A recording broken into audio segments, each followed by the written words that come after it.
Okay, I'm going to call the Newport City Council meeting to order Monday, April 5th, 2021. We're going to open with a public hearing.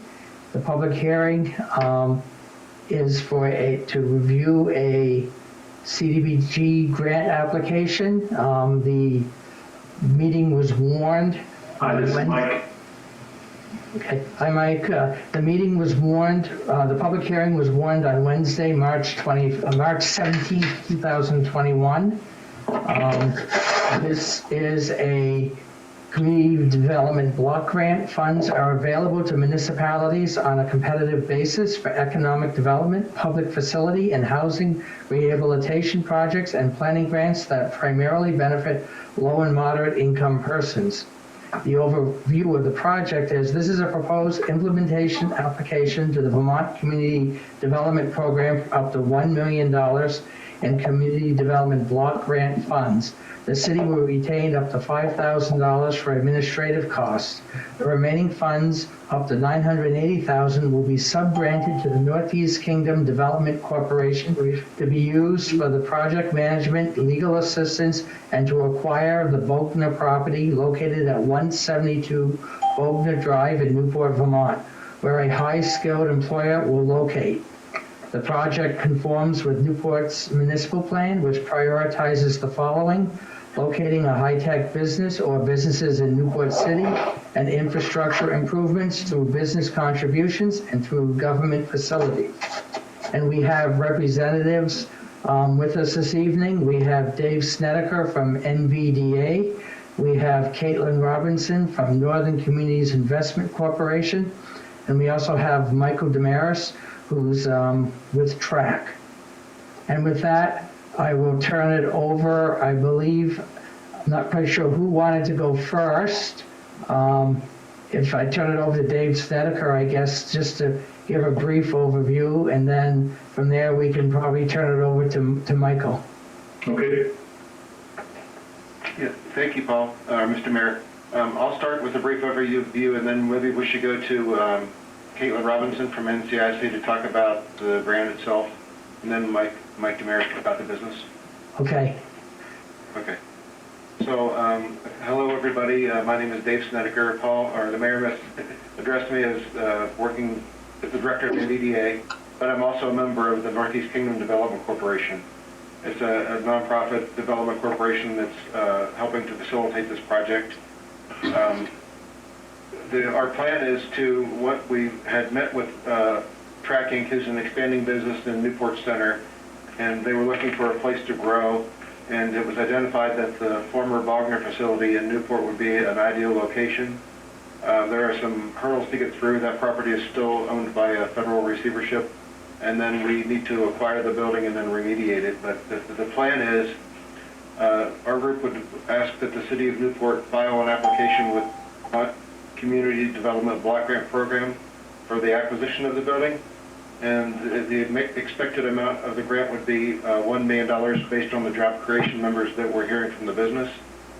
If successful, Northeast Kingdom Development Corporation would ask the city of Newport to sub-grant the funds to the Northeast Kingdom Development Corporation, where we would then use debt financing, most likely through VITA, which is a state lender, to do the rehabilitation.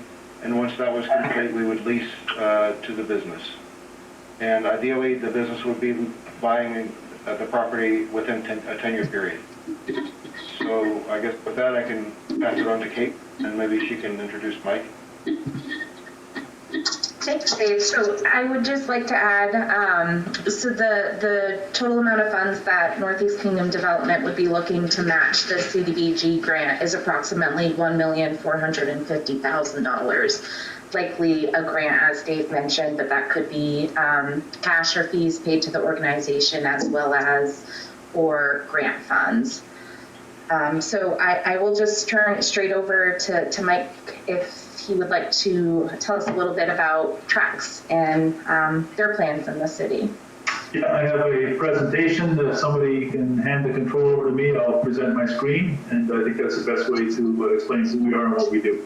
It'll last about 12 or 15 minutes, but I think it's a good There, Mike, you should be able to do your presentation now. Start Share your sharing. screen and, Share this application, desktop.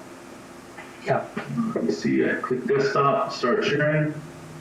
And do you guys see my presentation now? I see your screen, so you probably want to, yep, and now you can, Do yes, you see that? yes. Good, good. I was touch and go there for a minute. Okay, so welcome everybody. I'm Mike Damaris. I own Track Inc. I bought the company just almost 11 years ago now, and my background is in industrial vehicle component supply, having worked out of several places in the U.S. and Canada. So the goal of the presentation, this is confidential, but the information that's in here now, most of it can be shared generally. So basically, our company works north of the Mason-Dixie line. In the past, we've sold only snow products, but that's expanded in the last couple of years to all-season products and vehicles. Where we operate, these are our existing facilities or what's growing in the next year. Newport, Richmond, Quebec, Wisconsin, we have facilities there. We're looking at distribution and desktop. more. Go ahead. We're only seeing your desktop. You're only seeing my desktop. Okay. Thank you for pointing that out. And let me try to do something different then. You don't see the presentation. You do not see the presentation? No. Not yet, Mike. We can see where it looks like you're shuffling through your screen. Oh, I think it Okay, just do you popped see my up. screen now? Your desktop, yes. Okay, but you only see the screen, you don't see the animation slide. Correct. Okay, I don't know how to resolve that. Let me see, share. I'll click on that again. No, Mike, I know how to resolve it. You just go down to the bottom on your taskbar and I see P for PowerPoint. You want to click on that. Okay, select items to share. Yep, PowerPoint. Okay, sorry, that's a little bit different than I'm used to. Apply changes. right there. Now we can see the PowerPoint. Okay, sorry about that. Let's start over. Sorry, let me go with slideshow. Yep, Now do you see a map of the United States? yes, Okay, so this is where we are, where we're growing in the next 12 months. These are our distributors, people that sell products for us. And these are two locations where we have to open distribution centers in the next year to 2 years. These are the products that we sell. So the highest volume is the top one, the Tucker Snowcat. It's been around Newport for 25 years, starting with Bill Cook. I bought the company in 2010. We've added the Snow Rabbit groomers, the CM DuPont for Alpine, Abby Schmidt, and most of these products we distribute throughout North America. Our current market breakdown is a little bit more than a third Tucker Snowcat and a little bit less than a third of the other products.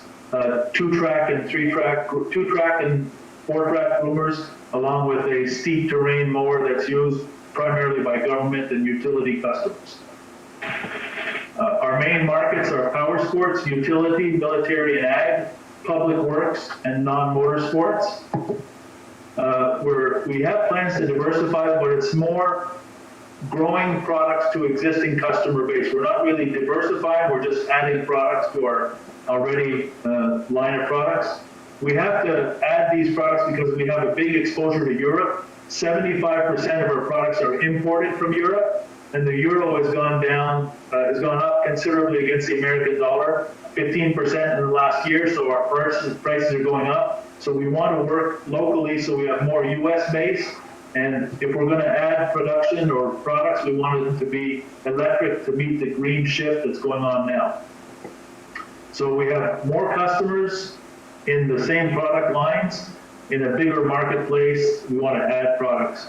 So as Biden said a couple of weeks ago, all of the federal government vehicles are going to be electric in the next 10 years. There's a complete shift away from diesel vehicles. So we want to be part of that curve. If we look at the products that we sell in the agricultural and military and defense line, there's currently about 20,000 units that are sold per year. That's expected to grow to 223,000 in the next 10 years. So The ATV, UTV market, which is on the smaller end of what we do, will grow by tenfold in the next 10 years. So our target markets, same thing, they'll grow by tenfold. If we look at our existing products where we are now, this past year, or this current year, we'll sell 71 large groomers, from a $200,000 mower up to a $500,000 snow groomer, and that's expected to grow to 282 vehicles if we have electric vehicles in the next 5 years. 177 of those will be current diesel technology, and about 105 will be electrified vehicles. So if we look at our product mix going from where we have now a little more than a third of each, or a little bit less than a third of each, the electric vehicles will make up a third of our product sales in 5 years, whereas the diesel-powered vehicles will each make 20%. So electric will be a third, everything else will be 2/3. This overall project we expect to spend $3 million on, not including the cost of the buildings or the equipment to go inside those buildings, the manufacturing equipment. We have 3 partners that have committed to working with us. They've sent letters of commitments or have signed contracts. So Motrek is an electric vehicle manufacturer out of Sherbrooke. Snow Gauge is a depth gauge management company out of Utah. And Enron Elmec is an electric vehicle charger and autonomous vehicle manufacturer in Quebec. So the Motrek company is the one that's closest to us. They're located in Sherbrooke. They're half an hour north of Newport. They just put up a facility of 50,000 square feet 2 years ago, and they don't have any U.S. footprint. So Newport is their entry to the American market. 80% of their sales are in the United States, but everything is manufactured in Quebec, and parts are, they buy parts from the U.S., bring them to Quebec, and then they ship them back to the U.S., so they want to avoid that by having Newport as a footprint. These are the type of electric vehicles they manufacture, mostly for inside buildings, inside airports, inside factories. Their customers are General Motors, Tesla, all of the car manufacturers and large factories. Their electric vehicles have been in production for about 30 years. They used to use an older technology, lead acid batteries, but they're evolving quite quickly to lithium ion, and the association with us is a opportunity for them to grow their business base. Another partner we have is Enron Elmec. So Elmec is the electric charger portion. They're the biggest manufacturer, the biggest seller of electric vehicle chargers in Quebec. And in the last 2 years, they've gotten into autonomous technology and artificial intelligence. This particular vehicle right here, you see a little sketch up of it. I'll switch. I don't know, are you going to be able to see non-PowerPoint? Do you see my screen is shifted? No, you don't see that. No. I'd have to switch back to desktop. I won't do it, but the video that you're not going to see is these actual robots swarming in a field. So they produced the first one last fall. The second one was produced this month, and they'll have 6 in the field this summer. So these are artificial intelligence robots that work in agriculture, and we want to apply that agricultural technology to our existing line of products. I'll click on this link and see, it might come up as part of the PowerPoint. Are you seeing a presentation now, a video? I am not. You're not? If you go down back to your taskbar down below, you might see a YouTube. Oh, I think you just had it. View, share, chat. No, I'm just going to keep going without it. I don't think it's critical. It would have been nice, but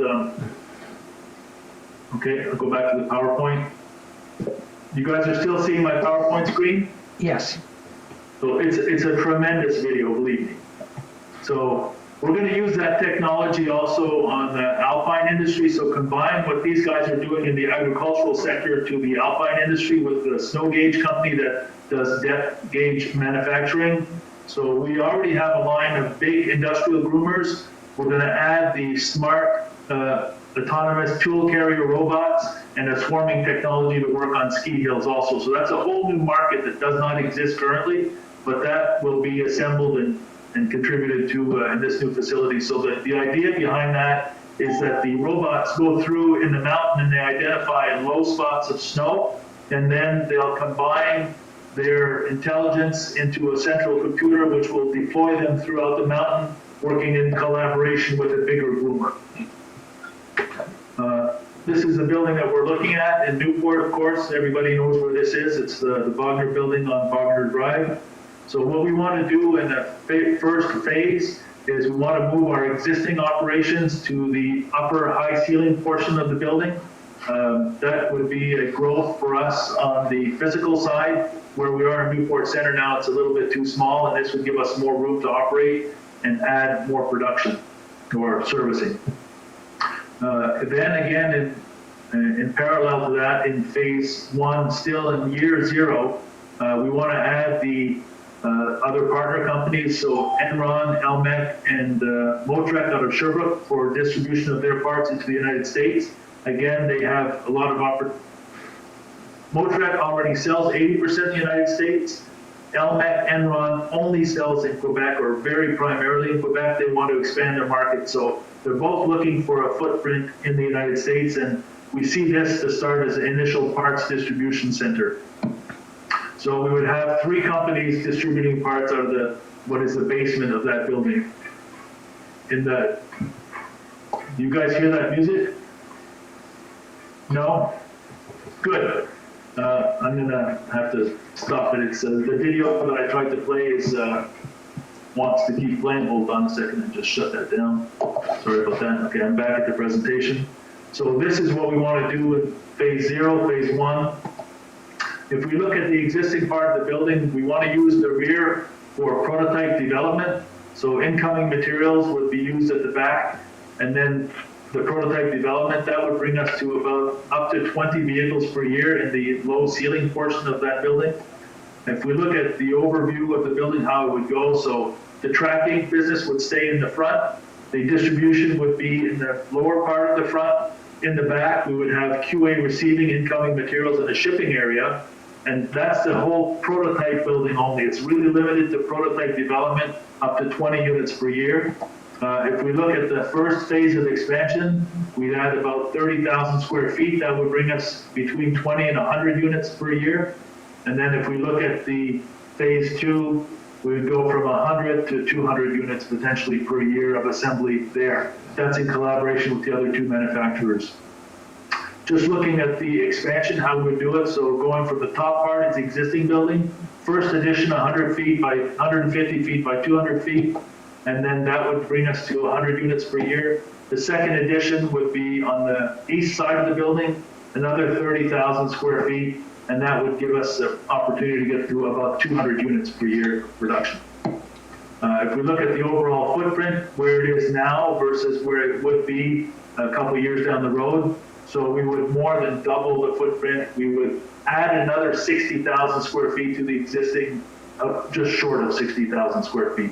All of this on one floor, using the materials staging area in the back. And what is the low ceiling portion now would only be quality assurance and staging and shipping. All of the actual production would happen in the rest of the building. If the first step would be to make sure that the high ceiling portion can structurally hold the load of our equipment. Our equipment is up to 25,000 pounds, so we really need to get this certified by a mechanical engineer. We've gotten an opinion that it's good, but we're not going to move forward unless we get a certification that the building will do what we need it to do. So if we're looking at overall, we're not looking just at manufacturing one electric vehicle. We're trying to develop a green center of excellence where we have off-road autonomous vehicles, vehicle charging, build infrastructure and distribution of parts, and then also battery, not recycling, but reuse. We would take batteries out of our vehicles and other competitor vehicles to make into storage systems for domestic battery storage. Further, the reason that I want to do this here, I have 20 years of experience in the US and in Canada each. I'm 60 years old, but I have 40 years of work experience. And I see that our existing production is going to double. We can't stay where we are now. We're going to double in the next 5 years. And then if we do the EV sales, we'll triple in the next 5 years.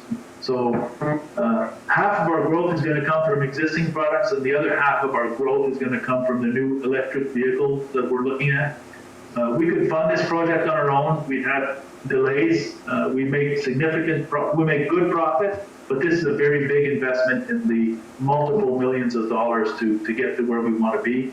Overall, we think that our EV facility would create 80 to 100 jobs, and then our partner company suppliers that would come with us would create 30 to 50 more jobs. So the basic concept is an electric skateboard platform that we develop into an off-road utility vehicle. This is the first concept we did at phase 1 development. This orange vehicle came up as the first overall dimensions. It's not the look of the vehicle, but we want to work on that vehicle. We're doing phase 2 development now. The first phase was 350 hours of engineering. The next phase is 1,200 hours. It's in process now. We expect to have a working prototype in the field by fall this year. We're looking at also the battery cell integration into home storage units and the artificial intelligence, the swarming technology, which we think is a key to our success and our growth. There's really not anybody doing that in the market today.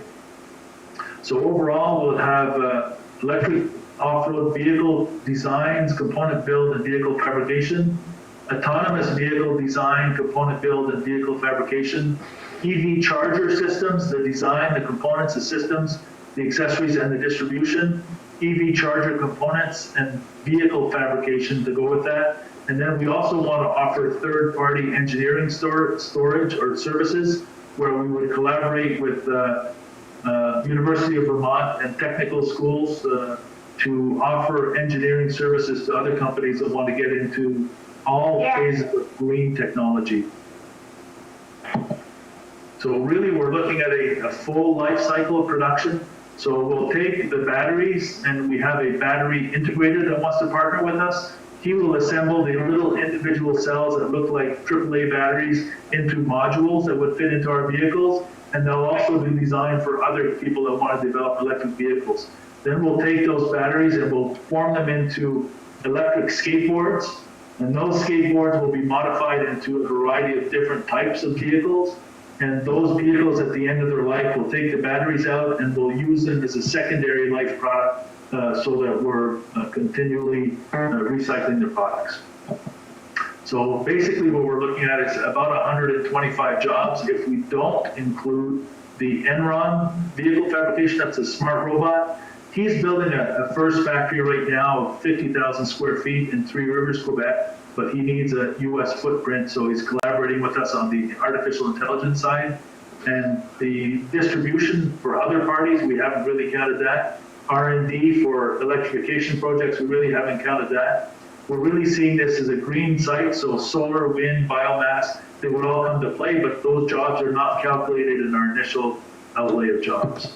So what we can do, what Newport can do for TRAC is support our requests, understand our projects, and keep the tax base competitive with the adjacent municipalities. We are looking at other sites, and not only in northern Vermont, but throughout the eastern part of the U.S. We have, and in Canada too. So we want to start here. I live here. I like Newport. I think it's an excellent place to build and develop. And that's it. And there's another video, but we can't see that here. So I'll try to hand the control back over. Now, how do I unshare this? Can someone help me? How do I relinquish you're the all set, control? Mike. You're all set, Mike. Mike, you're all set. I'm all set, so you guys have it? Thank you. Yeah, and at this time, I'm going to ask, does Caitlin or Dave have anything you'd like to add before I open up the questions? I don't, but Caitlin may. So I just want to be clear about the phasing. So this CDBG request that we're asking the city to sponsor is really just the acquisition of the building, the renovation, the general renovations will be covered by Northeast Kingdom Development, and then these future build outs that Mike has discussed would be a future project, sort of separate from the CDBG. Okay. All right, and at this time, Do any members of the city council have questions or comments?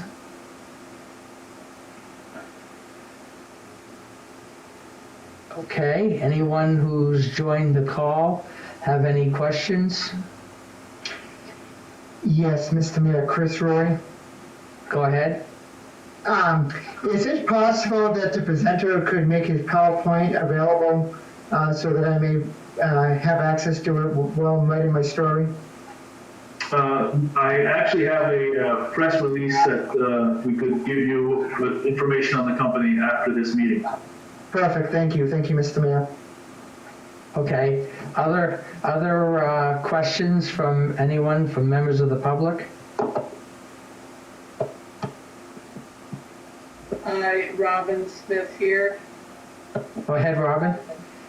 Caitlin said something right at the beginning about $1,450,000 match, and I didn't understand what she was talking about exactly.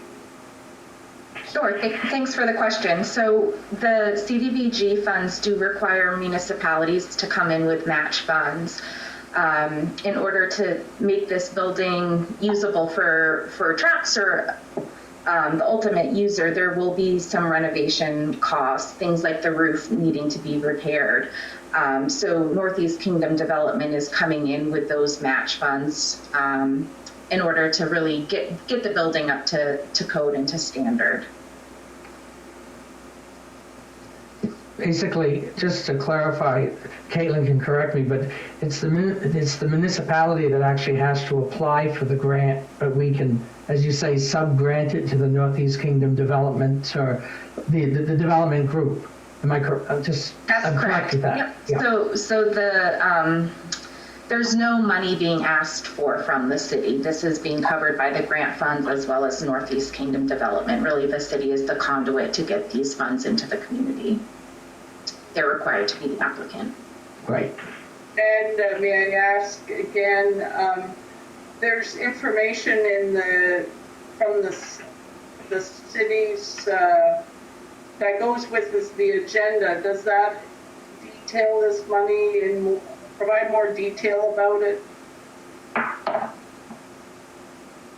Item number 5 is where we would entertain a motion from the council to approve applying for the grant. So if there's people think of additional questions, at that time you can either ask them now, or if you think of them at that time, you'll be able to ask questions also. Okay, thank you. You're welcome. Mr. Mayor, this is Joseph Gresser. Oh, go ahead, Joe. I am curious, how close to reaching an agreement with the receiver are you? I mean, this seems to be key to the whole project. Do you have an asking price from him? Is he shown any interest in actually putting the building on the market at this point? I can take that, Mr. Mayor.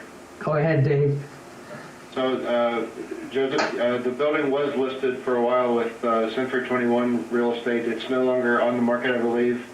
But we have made, Northeast Kingdom Development Corporation has made multiple offers to the receiver, and I think we're at a point where we could get the property for a price near what the grant would be covering. Thank you. You're welcome. Other questions from anyone who's on the call?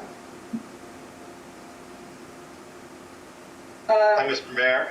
This is Evan Carlson. I just wanted to say I think this is an exciting project and cool to see technology maybe being developed in the region. I agree with you 100% on that.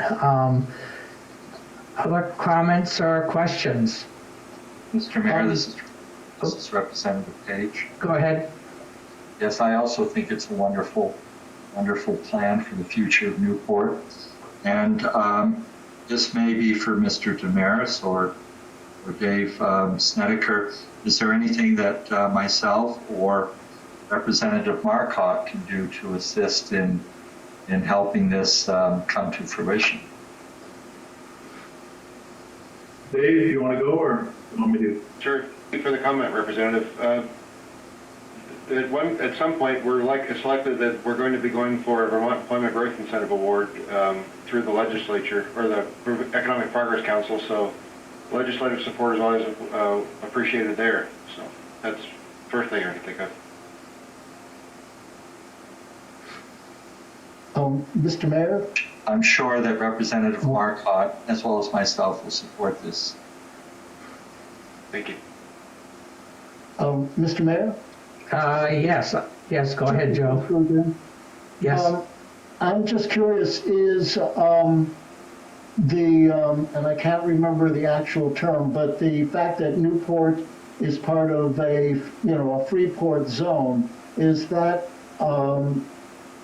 part of the attraction of the Bogner building in this case? Dave, correct me if I'm wrong, I think it's no longer active, but it could be made into a duty-free zone or some other thing. It's not currently active, I believe, but we can reapply. That's correct. That is definitely an attraction for us.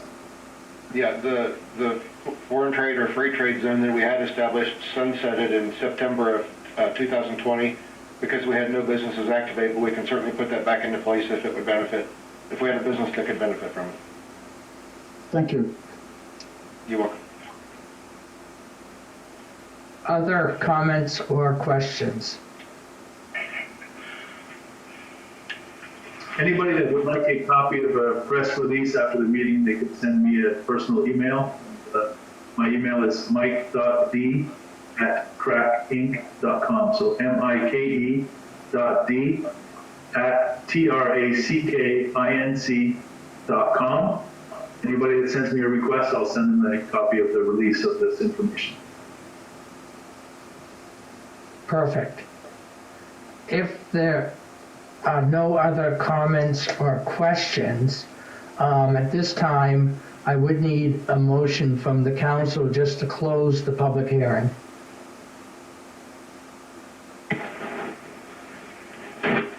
Mr. Mayor, this is Kevin Charbonneau. I'll make that motion. Go ahead, okay. Motion made by Kevin Charbonneau. Is there a second? Second. Melissa. Okay, I heard a second by Melissa. It was made by Mr. Charbonneau to close the public hearing. Any discussion on that? Then all those in favor say aye. The council? Okay, the ayes have it. Motion carries. Okay, and at this point, we will move into our regularly scheduled city council meeting at 7:05. Mr. Mayor, Yes. there are a couple of votes that need to be taken on that CDBG application. I don't know if I'm getting ahead of you or if, I was going to do that under item number 5. okay, thank you. Yes. Okay.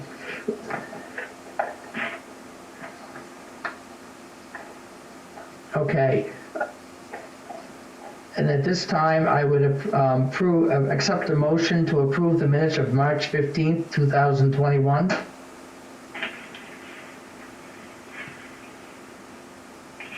So moved. I'll make that motion. Mr. Vashar made the motion. You want to second it, Mr. Charbonneau?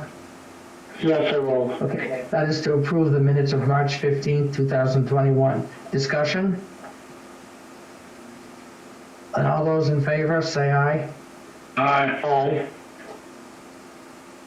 Okay, the ayes have it, motion carries. Next item is comments by members of the public. This is comments by items which are not on the agenda. Mr. Mayor, I have something I'd like to say, if I could. Okay, please identify yourself. It's Christine Russell. Okay, So I just want to say something about the Parks and Rec summer program. So I've recently learned that we've lost a couple of our crew members on the Parks and Rec department. And I'm very disheartened about that. And I know many of the parents who send their kids to the summer Parks and Rec camp are. The programs that Parks and Rec offer make Newport appealing to families. Our community loves the camp, the 4th of July celebrations, Winterfest, Boo Bash, Easter egg hunts, and all of the other programs that are always well attended. Taking away the Parks and Rec summer camp has done a huge disservice to middle-class working families in our community. Our other options are to send our children to camps that cost between $500 to $2,500 a week. That's 1 week.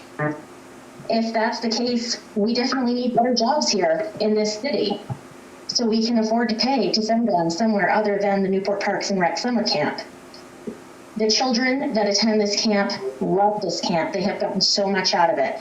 My own children have been going the last several summers. My oldest daughter was a counselor in training last year, and she has learned so much from it, and it has been absolutely amazing.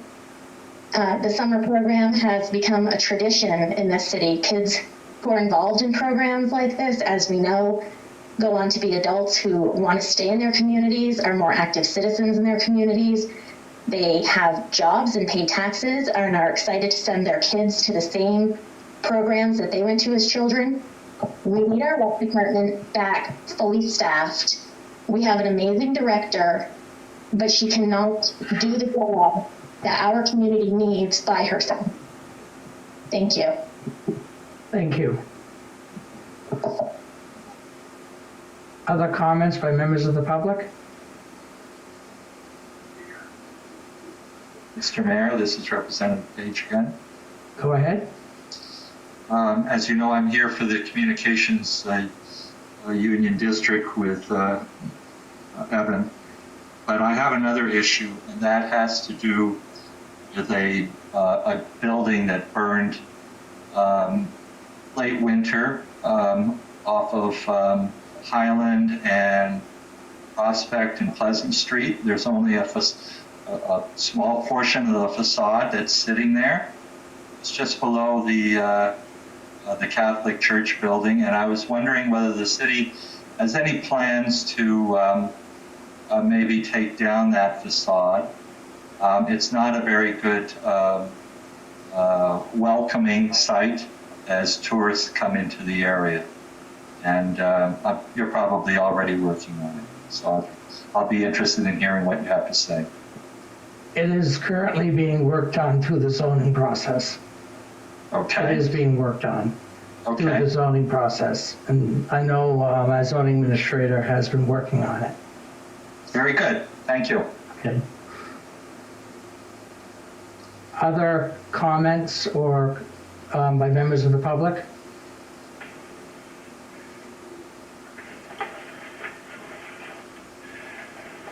Okay. With that, we will move on. The next item, number 4, is a presentation on the Communications Union District. We have Evan Carlson with us. Now, Evan, did you want us to share, or did you want to allow you to share your screen, or do you want us to present? Whatever's easiest for you. Okay. I can, if you want to make me a host, or if you want to share your screen, I can do either. Oh, Mr. Vashon, who's helping out with the technology, is sharing his screen. Perfect. There. First of all, I'm going to give the caveat that I am presenting to you today over Starlink. And so while it's significantly better than my previous internet connection, it still cuts out. So if I drop off for a couple of seconds, I do apologize in advance. So I'm joined here today with Representative Woodman Page and also Mike Straight, who has been taking a lot of the lead on connecting communities to the Communication Union District. So I'm the chair of NEK Broadband. And next slide. As you all probably know by now, this is internet connections and connectivity is something that all of our communities need. Next slide. And this year it probably became more apparent than ever. It's not just something that is used for education or entertainment. We need it for education. We need it for access to healthcare and government services, for remote working. This is absolutely a essential service that has to be provided across rural Vermont. Next slide, please. So a basis for broadband. Next slide. the FCC defines broadband or high-speed internet as 25 megabits per second by 3, and that's the minimum. The FCC is likely to change this definition in the coming years to be 100 megabits per second. Sorry, I apologize for the background noise. I have a toddler. So the FCC is likely to change this definition to 100 megabits per second symmetrical in the coming years. Next slide, please. So the average speed today, as of February 2021, across the United States is 180 megabits per second.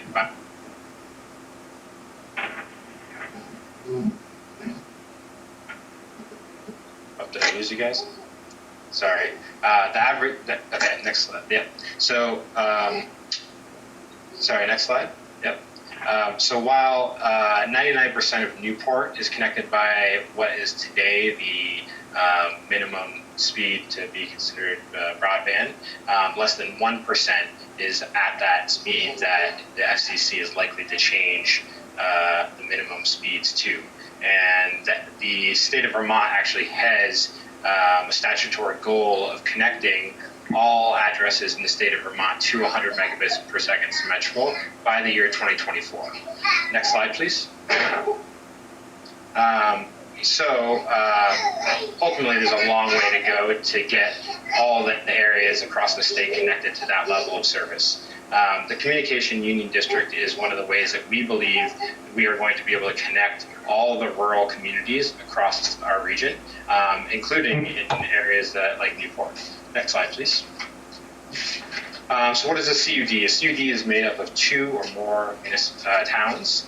Our CUD was created on town meeting day last year with 27 communities. The CUD's goal is to be able to build infrastructure, and the CUD itself creates critical mass through the grouping of these communities, making the business case easier and making it more attractive for internet service providers. There is no financial risk to the taxpayer or the municipalities that are a part of the CUD, and so the risk ultimately falls onto the CUDs. This is written very clearly into the legislation that enabled the CUDs, and specifically out of the example that was seen with Burlington Telecom. Next slide. So how does a town join a CUD? A town can join a CUD simply by a select board vote or a city council vote, or it can be done through a ballot measure. If the town ultimately decides it wants to withdraw from a CUD for whatever reason, it may do so with the exact same means at any time. Next slide. Currently, NEK broadband has 34 towns. Our latest town was Morgan. You can see this image on the right-hand side. All the towns that are currently in the district. Our goal over the next couple of years is to continue to work up the right-hand side of the Northeast Kingdom into Essex County more and get the remaining communities in Orleans connected. So our mission as this CUD is to provide universal service to every 911 address in the Northeast Kingdom. And we're going to do this through the maintenance and development of a network that serves the community across the board. And ultimately, we're going to be looking at how to anticipate the future needs and also balancing affordability, sustainability, and fiscal responsibility. Next slide, please. So why join the CUD? We see the role of the CUD is helping construct public infrastructure that allows the communities to decide how they want service to be deployed. Residential service is the thing that most people recognize as the need, but it goes much farther beyond that. It comes to public safety, mobile wireless, modernization of the electrical grid. There are a lot of other uses that we need this kind of infrastructure for, and developing and planning strategically now is going to save us money in the long run. The more towns we have in this district, the more robust our network will be, making it more attractive for ISP operators and more reliable in the long run. In the process, we are going to be creating jobs. There's going to be local ownership, so we will have a say on how this network is operated. And there's also accountability. we are the ones that will be held accountable, but also if there's ISP partners, we have the opportunity to be able to define what those contracts look like with the ISPs and the quality of service that they are going to commit to.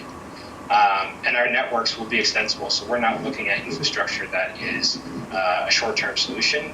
We're looking at something that's going to be able to last for 20 to 30 years. Next slide. So if you're ready to commit to a CUD, this is a sample ballot or motion that you can be making. And with that, I will.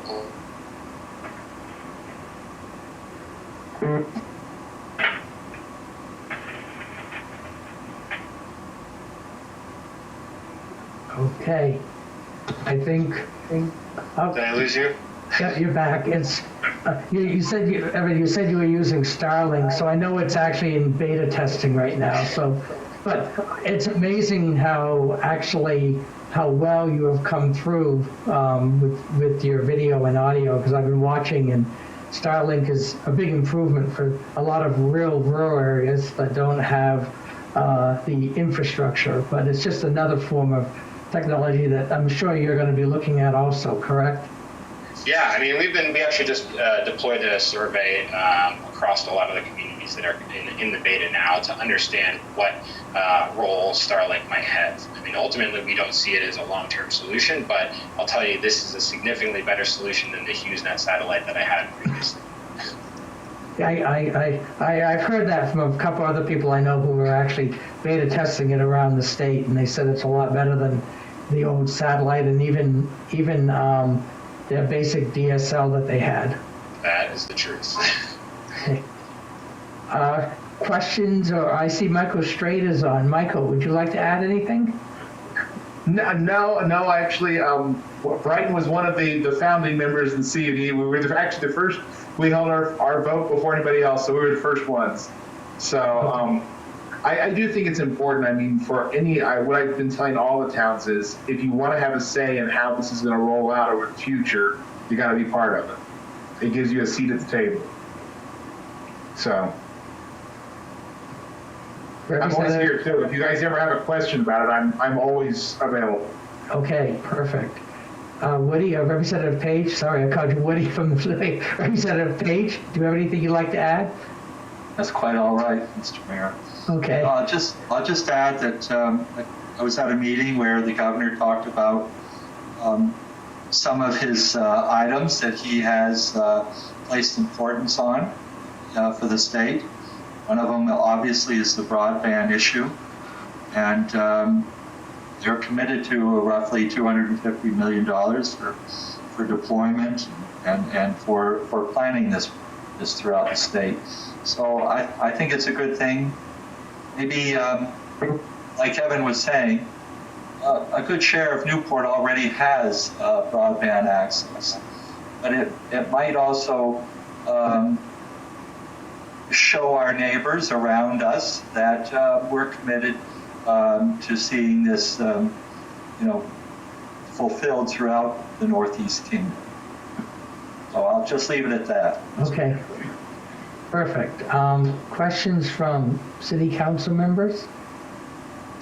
Yes, not so much a question, but just another point. As a teacher, during the closure, my wife and I were teaching from home, and it was at points impossible for both of us to create video lessons without everything bogging down and then students being kicked from our sessions. So I think this is a very important step that we could take.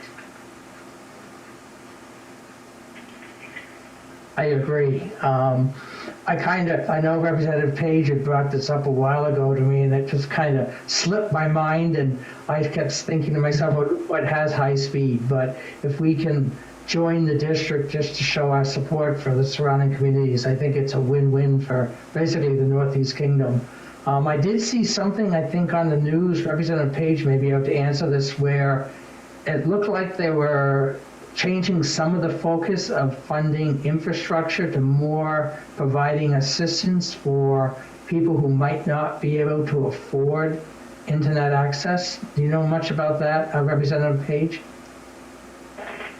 No, I do not have any details of that. It's just basically the funding that I told you about. Of course, some of that assistance for low income may be designed into all those monies that are going to be submitted into this. So, but I don't have any further information. Oh, okay. No, I was just curious. If we can fund both, that would be great. I know that's been the limitation, and another limitation has been trying to convince these providers like Fairpoint or Comcast to extend it, and they just haven't wanted to go the extra miles, because I can't remember what Comcast once quoted me their per mile cost, but it was like, I think, $20,000 a mile or maybe more, and that I couldn't get over that it was that expensive. Well, perhaps with the CUD becoming operational, perhaps there'll be more competition, and maybe some of the other internet providers will be will look more favorable in getting involved in our remote areas. Yes. Okay. I do think that's something that will come out of this, because Brighton, we have Comcast as well in town, and I have great internet at my house because I live right in the heart of the village, but I pay very dearly for it. So, I think a little competition keeps everybody a little more on their toes. I agree with you 100% on that. Other questions from council members? Mr. Mayor, Mr. Wilson, Go ahead, Mr. Wilson. are we looking at down the road in another meeting, putting this to a vote? I didn't have it on tonight because I wasn't sure if the council wanted to vote on it or not, or just wait for another meeting since it was just the presentation. But I'm open to having a vote tonight if the council wishes, because I see it as a win-win. I don't see any drawback or anything that's any drawback or anything negative about it. I don't know how other council members feel, if they wish to take action tonight, because we're basically just joining the district, and it's really in reality showing our support. Mr. Mayor, do that. The paperwork is saying that we have to have a representative and a couple alternates. Maybe we ought to talk about it first. Well, that's something that, we could, let's see, I'm looking at the resolution. Let me see here. It's on the back here. If we could wait till the next meeting, if you want, and then we could discuss the representation, but I just, I'll leave it up to the city council. Well, in my world, it would have to be someone that knows a little bit about communications. And the representation, my understanding, does not have to be a city council member, correct? No, it does It not. should be someone in your community who would be willing to serve on the board.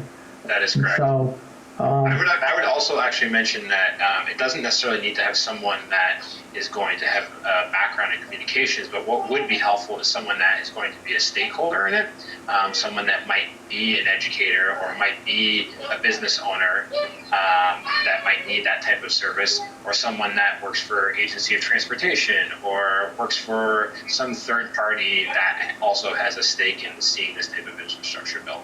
But communications is also a great thing to have.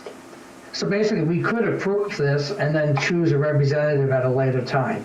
We could basically advertise, if we want, for a representative to the district.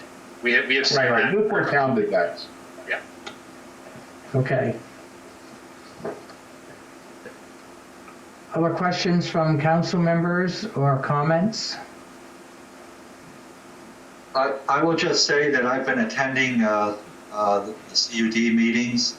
I'm not putting my name forward as being a selected member representing Newport, but I have been attending most of the meetings, so just letting you know about that. Very good. Okay. Does anyone on the council want to make a motion this evening on this, or would you prefer waiting until the next meeting? I'm leaving it up to the city council. This is Chris again. Go ahead. It sounds to me like we're just opening up communications with them. We're not signing any finalized contract or anything like that. So I'd definitely be okay with moving forward.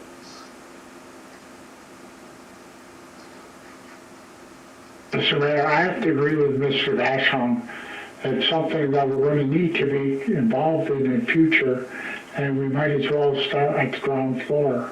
Okay, so would someone like to make a motion for the city of Newport to join the Northeast Kingdom Community Broadband Communications Union District? I can make that movement. Yeah, so moved. So a motion was made by Mr. Vashon. Is there a second? I'll second. Seconded by Mr. Charbonneau. I'm going to open up for discussion. Then hearing none, all those in favor say aye. Aye. Opposed? The ayes have it and motion carries. So we will go ahead and fill out all the paperwork and have it submitted. And I'm glad that we chose to join the district and look forward to seeing the fruits of the labor of everybody. Welcome aboard. Welcome. Thank you. Thank you. Mr. Mayor? Who said Mr. Mayor? Justice Presser. Oh, I sorry. just have one question, maybe I'm missing something here. The other communities that joined the CUD did it by having votes at a town meeting. Is that not necessary for, Right, it's no longer, the first year it was necessary, and now it's no longer necessary to have a vote at a town meeting. The local legislative body can vote to join. It was only the first year that you had to have it done at town meeting.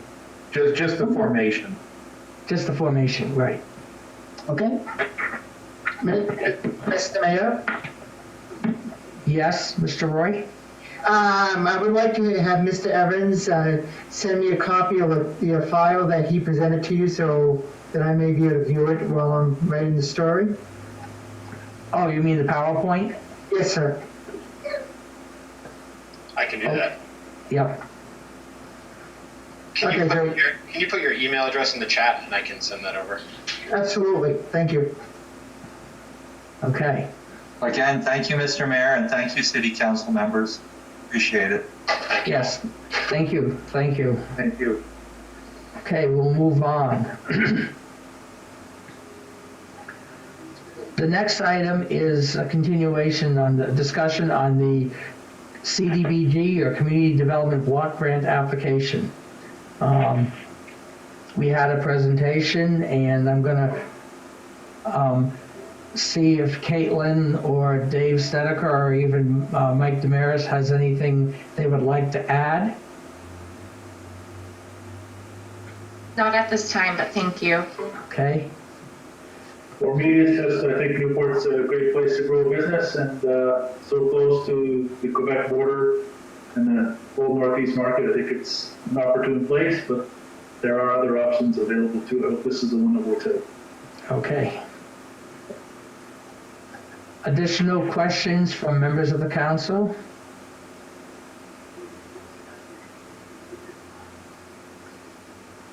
Then, if there are no questions, let me double check here.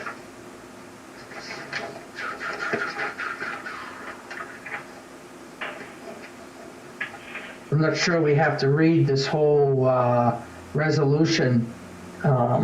We would basically need a motion to apply for this community development block grant and authorize the city manager to be the representative. Am I correct, Caitlin? I'm just trying to summarize everything without having to read the whole huge resolution. Yes, so the first vote should be on whether the council would like to submit the application, and the second vote would be to authorize Laura as the representative for the city. Thank you, that's what I, okay. So we need a motion to approve applying for the grant.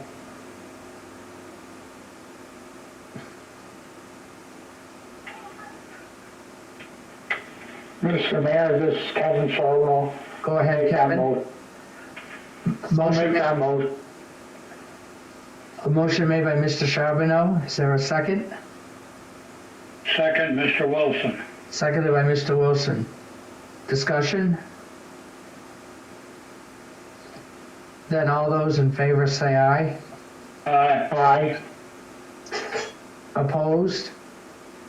Ayes have it, motion carries. And now we need a second motion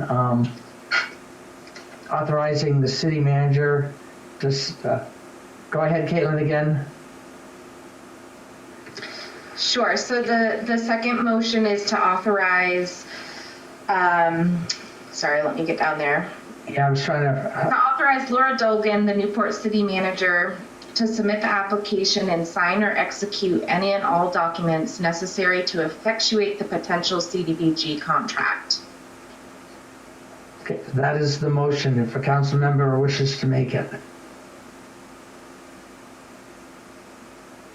So moved, Mr. Mayor. Moved by Mr. Vashon. Is there a second? Second? Second by Melissa Patterson. Discussion on the motion. Then all those in favor say aye. Aye. Aye. Opposed? The ayes have it. Motion carries. Very good. Thank Caitlin, Dave, and Mike for attending this evening. Let's look forward to working with you in the future. Look forward to it too. Thank you very much for your support. Thank you. Mr. Mayor, members of the council. Mr. Wilson? Yes, will this be available for signature at the city clerk's office or at the city manager's office? Probably in the city clerk's office. Thank you. That's where the documents have generally been left for all of us to sign.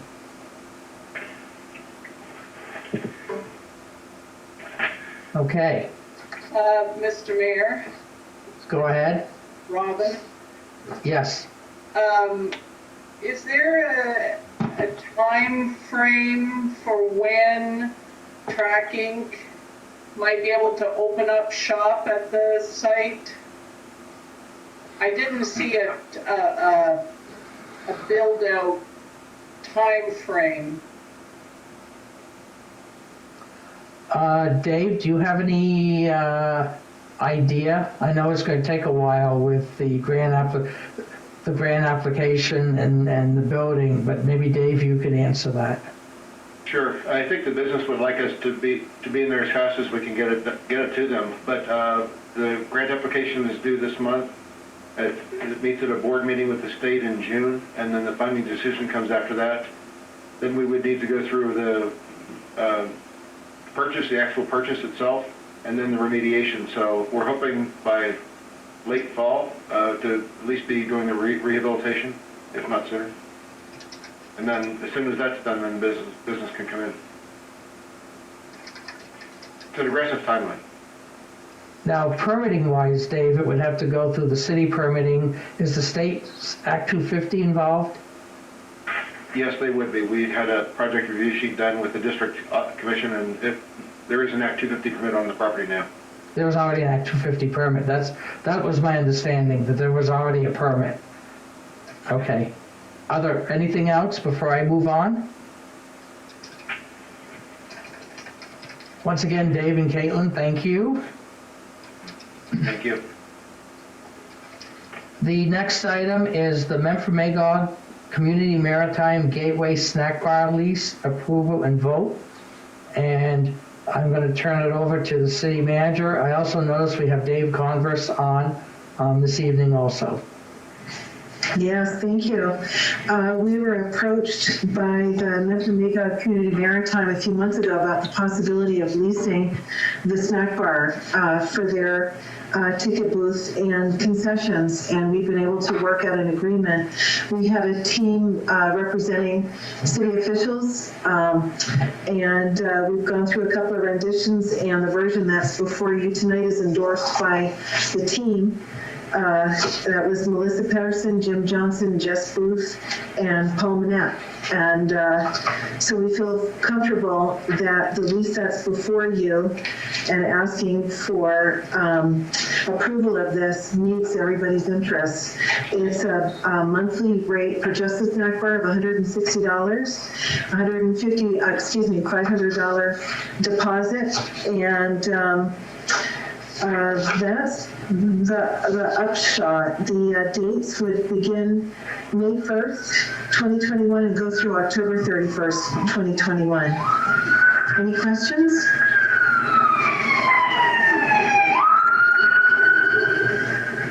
Questions from council members? I know Dave Congress is here. Dave, would you like to add anything, or? No, it's just that we're looking forward to this because it'll be a great enhancement for the tour boat, and it went well, and we got a lot of good plans for the tour boat. We're excited to be able to, for sure we'll be able to sail this year, and hopefully we'll start off with about a 50% capacity, maybe towards the middle of the summer or so it can increase if everything goes well with the vaccine. But we will be on the water this year. That sounds good. Looking forward to it. Are there any other comments or questions from council members? Then at this time, I would make a motion that we approve the snack bar lease with the between the city of Newport and the Memphis Magog Community Maritime. Mr. Mayor, Mr. Wilson, I'll make that motion that we enter into the lease agreement. A motion made by Mr. Wilson. Is there a second? Second. Made by Mr. Wilson, seconded by Ms. Pedersen. Discussion on the motion. Then all those in favor say aye. Aye. Aye. Opposed? The ayes have it, and motion carries. Great, thank you. And Mr. Mayor, I think it's for you to sign. We'll have to sign and have your signature notarized. And if you guys want to stop in tomorrow. Yes, I can sign it tomorrow because I've got to drop off paperwork from my office, and so I can sign it at that time. And Dave, if that's convenient for you, or you can email me and let me know when you come. So I've got it right here. Tomorrow or Wednesday probably. Perfect. Thank you, guys. Thank you very much. Great, Okay. Thank you. The next item on the agenda is the annual LEMP approval, which is the Local Emergency Management Plan. We have to approve this, and the fire chief has already signed off on it. And so at this time, I'm going to let John Harlemer, our fire chief, just kind of give a brief overview of this. I believe we have to approve this, I believe, every year. Am I correct? Yeah, it's just an annual update. Most of the information stays the same from year to year.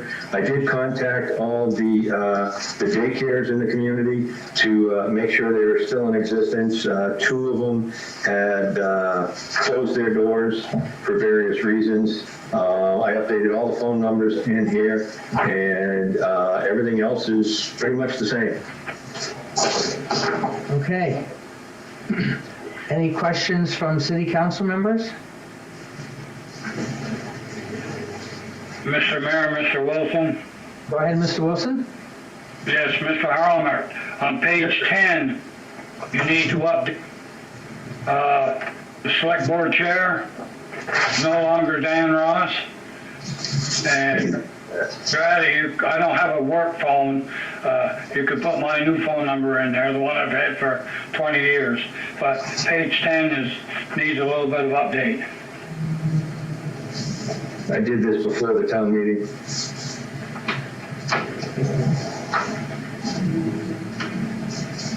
So what you can do is, John, if you want to update it, and then we could have this where we can approve it next week. Not next week, the next meeting. Okay. Is that what you're talking about? Yeah. No, that's fine. Yeah, no problem. Okay.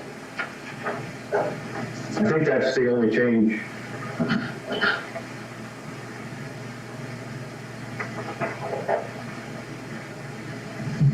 Okay, I will take care of that tomorrow morning. Okay? Very good. Thank you.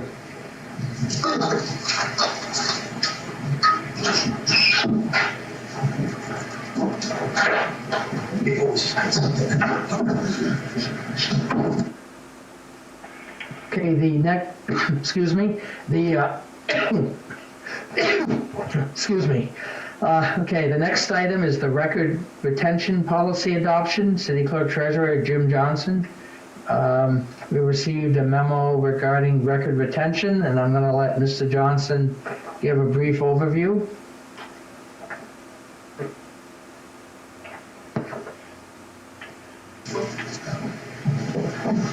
Good evening, everybody. Everybody get a copy of the retention policy in the packet? Okay. So what this is just a list of all the documents we have to retain. And if you look under the minimum retention column, that's what the Secretary of State always recommends. And right next to it is what we feel we should keep, how long we should keep the documents just for our own internal use. And if you go down the list, there's a lot of documents we have to retain. So we just need to adopt the policy.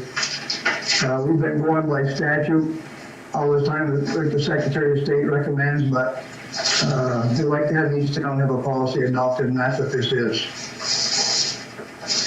Pretty self-explanatory. It lists every document, what they suggest, and what we want to do. So.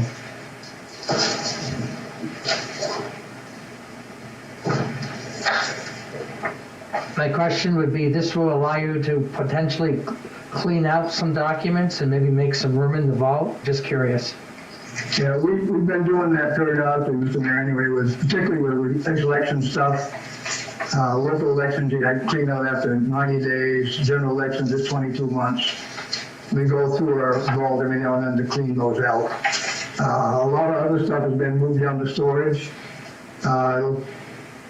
That probably should be going through. It'll take some time, but most of the stuff down there is stuff you have to keep permanently. So.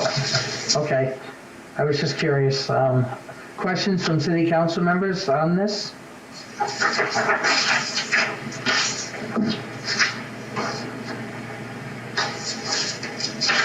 Then I guess at this time I would entertain a motion.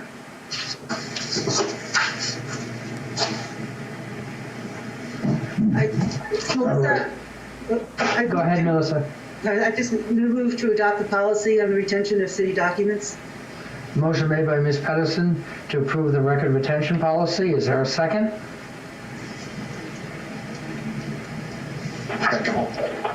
It was seconded by Mr. Vashon. Discussion? Then all those in favor say aye. Aye. Aye. Opposed? The ayes have it. Motion carries. Okay, Mr. Mayor, I got one other thing I'd like to have approval on. I can either do it now or wait until other business. It's along this line. It's up to you.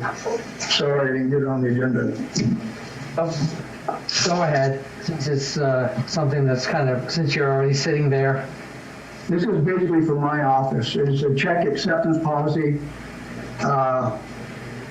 We need to interstate a return check fee because we get a few of those this time of year. And that fee would be $20. And a lot of people send in checks early for us to hold for a month or two before they're due. We don't feel we should be doing that because if we forget to put those things in on tax day or utility day, there's a fee associated with that, and we don't want to be responsible for that. And basically that's what it is. And of course the checks have to be filled out correctly. It's not the number we go by and the amount, it's the written out amount. And if they don't match, we go by the written out amount. But we don't want to hold checks for a month or two, and we need to institute a return check fee. So I'd like a motion to do that, if you don't mind. This is for internal use only for my office. I didn't realize you were holding checks for a month or 2 months. Well, we have in the past. People will send them in early because they have the money then. they want us to hold them for 30 days or something, or hold it until such and such a date. But if we forget to run them through, say the checks and taxes are due on the 15th of May, if we forget to do that, well, the computer spits out an 8% penalty on that. And we don't want to be responsible for holding checks and having the penalty applied. I agree with that aspect. Questions from council members? I think I see Ms. Pedersen.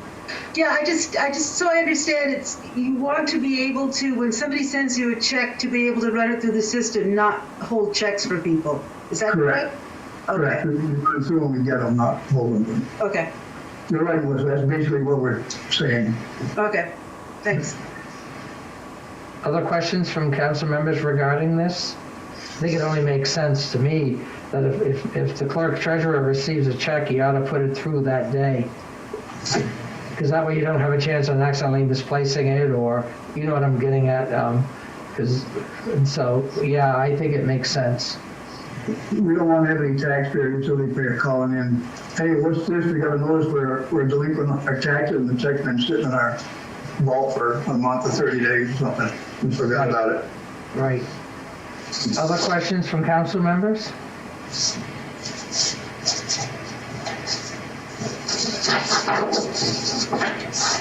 Then I guess I would actually entertain a motion to approve the recommended policy by the city clerk treasurer regarding checks.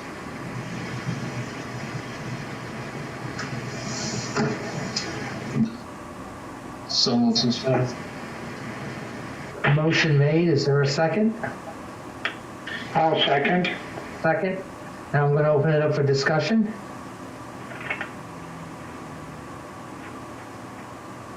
If there's no discussion, then all those in favor say aye. Aye. The ayes have it. Motion carries.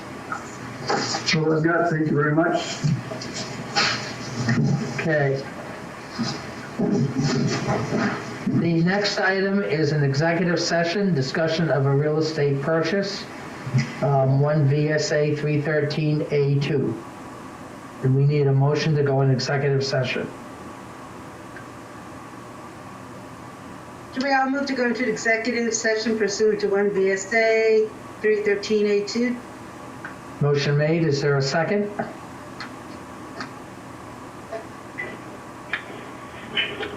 I'll second, Mr. Mayor. Made by Ms. Pedersen, seconded by Mr. Charbonneau to go in executive session.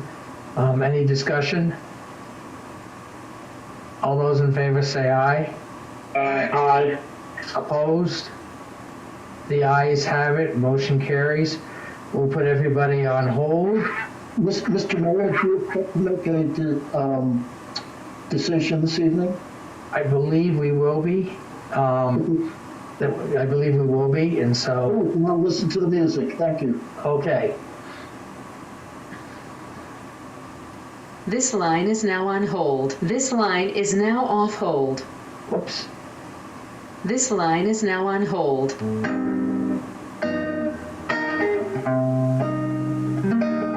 This line is now off hold. Yep.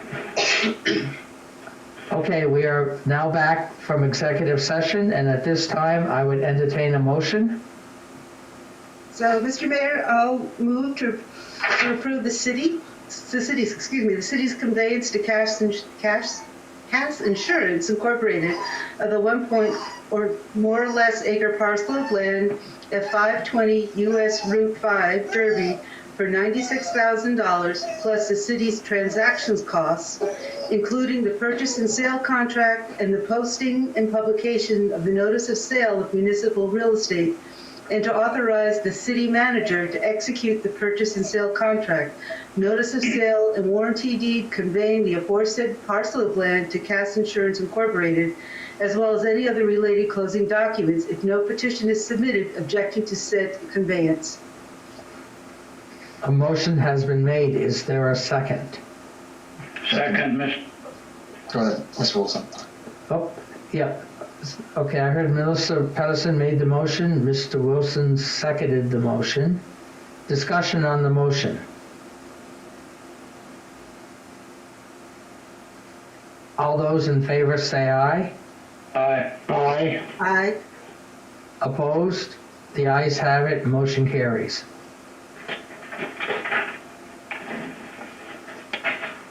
Moving on. Number 10, new business. Ms. Pedersen? No new business. Okay. Mr. Charbonneau? No new business. Mr. Wilson? Yes, I think this would be under new business, when we get the budget status report. Okay, yes, we all received it this weekend. Well, I'm looking through it pretty closely, and I have 3 questions for the city manager. Okay. The first one is on page 8.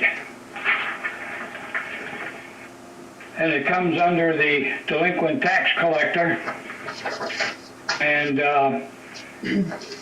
percentage of budget, 5,409% over, where we had budgeted 200 and have already spent 10,800. Which puts us over. Some of them, the 3 areas, and most of them under the department, they're still under the 100%, and they've got like 2 more months. But this one here, already 253% over the budget. I can see why you'd be worried about that at first glance. Those are attorney's fees for conducting the tax sale, and the bulk of those have already been collected, because in order to redeem, the person whose property goes to tax sale has to incur the attorney's expenses. So I just gotta find where it matches. So there'll be an income line item.